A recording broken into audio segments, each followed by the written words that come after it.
They had knowledge of what is good and evil and what constitutes belief or disbelief, and they thus knew that magic is a form of disbelief.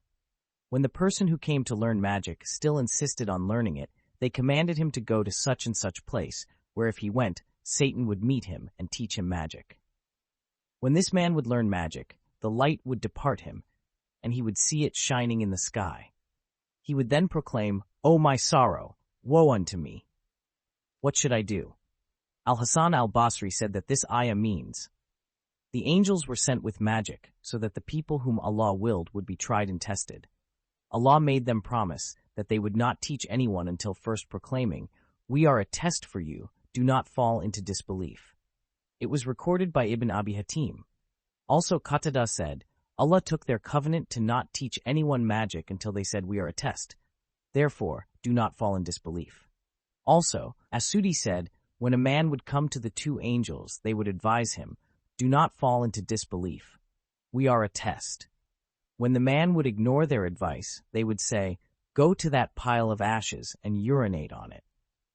When he would urinate on the ashes, a light, meaning the light of faith, would depart from him and would shine until it entered heaven. Then something black that appeared to be smoke would descend and enter his ears and the rest of his body, and this is Allah's anger. When he told the angels what happened, they would teach him magic. So Allah's statement, وَمَا يُعَلِّمَانِ مِنْ أَحَدٍ حَتَّى يَقُولَا إِنَّمَا نَحْنُ فِتْنَةٌ فَلَا تَكْفُرْ, taught anyone till they had said, "We are for trial, so disbelieve not." Sunayd said that Hajjaj said that Ibn Jurayj commented on this ayah, "No one dares practice magic except a disbeliever." As for the fitna, it involves trials and freedom of choice.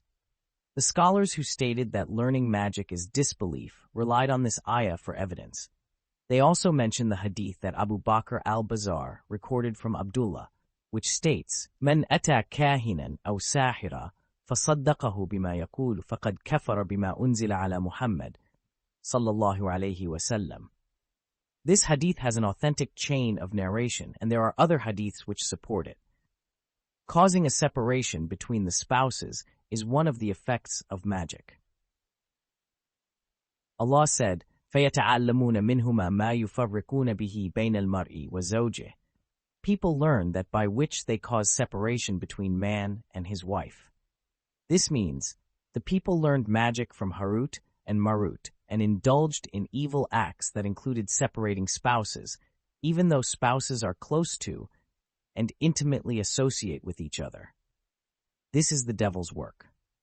Muslim recorded that Jabir bin Abdullah said that the Messenger of Allah ﷺ said, إِنَّ الشَّيْطَانَ لِيَضَعُ عَرْشَهُ عَلَى الْمَاءِ ثُمَّ يَبْعَثُ سَرَايَاهُ فِي النَّاسِ فأقربهم عنده منزلة أعظمهم عنده فتنة ويجيء أحدهم فيقول ما زلت بفلان حتى تركته وهو يقول كذا وكذا فيقول إبليس لا والله ما صنعت شيئا ويجيء أحدهم فيقول ما تركته حتى فرقت بينه وبين أهله قال فيقربه ويدنيه ويلتزمه وَيَقُولُ نِعْمَ أَنْتَ, would come to him and would say, "I kept inciting so-and-so until he said such and such words."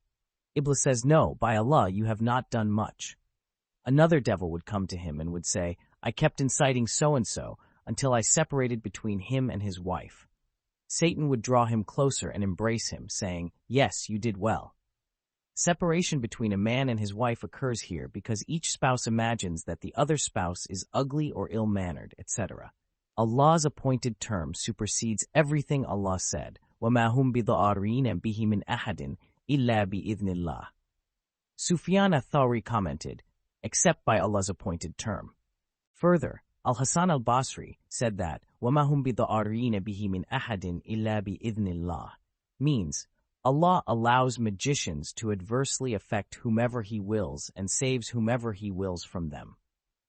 Sorcerers never bring harm to anyone except by Allah's leave. Allah's statement, وَيَتَعَلَّمُونَ مَا يَضُرُّهُمْ وَلَا يَنْفَعُهُمْ means it harms their religion and does not have a benefit compared to its harm. وَلَقَدْ عَلِمُوا لِمَنْ اشْتَرَاهُ مَا لَهُ فِي الْآخِرَةِ مِنْ خَلَقٍ, would have no share in the hereafter.